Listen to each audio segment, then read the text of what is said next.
What's up, everyone? The Crap Gamer here, the most compelling game-related YouTuber, and you damn well know it. Actually, the most hated, probably, game-related YouTuber, and you damn well know it, and the most compelling as well. The king of all game-related media, if you will. Make sure you guys check out the link in the description for the Twitter, at @the_CrapGamer, although I could probably do with a little break on the Twitter lately.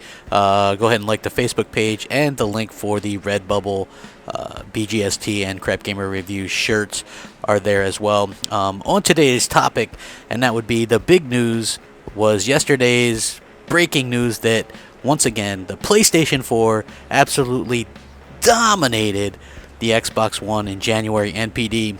And while this might not seem like a big shock or surprise to you, I know it wasn't really to me. There was a lot of other news going on. Obviously, I mean, there's, I talked about some of that, and maybe we'll get into that in another video. But it wasn't really a shock to me. A lot of the things that were going on yesterday, as far as the breaking news, even the stuff that I was involved in, basically had to do with a smokescreen to offset the fact that the Xbox One had the worst NPD that it's ever had. Usually January see less than 200,000 consoles sell anyway, because the big holiday rush is over with, and people have all bought their consoles. Millions sold throughout the holidays and stuff like that. But what was interesting is the Xbox One lost by over 110,000, meaning that the Xbox One likely had under 100,000 for January. That's not good. I know it's usually a slow time, but for the PlayStation 4, which really hasn't had a game or a AAA exclusive in over a year, to sell 110,000 more, that's a phenomenal number. Usually it's within 10, 15, 20,000 of each other during the rest of the year, but it's hard saying if Xbox One will rebound from that or not, depending on what happens with the news that came out yesterday. Most likely every game coming to Xbox One will be also on the PC, so will that have a long-term effect? I don't know. Will people still buy an Xbox to play Quantum Break or some of these other games? I'm not really sure. I haven't really seen an Xbox bundle in the top like 10 or 20 on Amazon in a while, so it's hard saying when or if they'll rebound.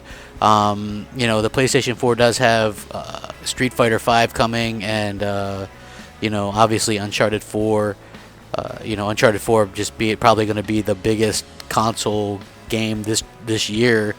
Just if I'm honest, just strictly console. It'll probably be huge and do huge numbers for Sony, and I'm excited for that game. And I admit it that usually I'm kind of the console war guy, and I tweeted out to Yoshida yesterday, congratulations, and he was very cordial and said thank you. I was like, hey, congrats on that, and good job keeping it PlayStation. You know what I mean? Just they're doing good catering to that console sector, and if there's any kind of proof or evidence of how to do a console, and just you don't even have to do much. I mean, honestly, even though I give PlayStation a hard time, they've done things like kept it simple. Better graphics, a couple little tweaks here and there, and that's all people want. I don't think, it's the same way when I'm thinking about it, like Call of Duty. Call of Duty 4 was the best to me, and like World at War was really good as well. And why? Because they kept it extremely simple. It was when later on when they tried to add a bunch of stuff, all these different weird kill streaks and this and that and the other, that really kind of messed up Call of Duty. And I think that you can't try to do too much. These are game consoles first and foremost. You can't forget who you're catering to, who your key audience is. You have hardcore gamers who buy your consoles, and you have to cater to that, and props to Sony for understanding that.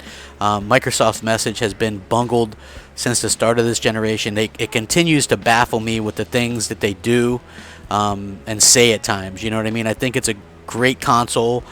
I love the Xbox One. I just wish Microsoft loved the Xbox One as much as I do. It's just a weird feeling knowing that what I know and seeing what I see. So, just anyway, at the end of the day, congrats to the PS4. You probably will win. You got a bunch of games coming out. Ratchet and Clank looks pretty good. Uncharted looks good. Street Fighter 5 looks good, even though I'm not a Street Fighter guy. You got a lot of stuff coming with that Gravity Rush remastered. So good on you guys, man. Enjoy it. Rack it up. Make sure you guys sound off in the comment section. Rate, comment, subscribe. And thanks for watching, man. Your friendly neighborhood Crap Gamer signing out. Bye.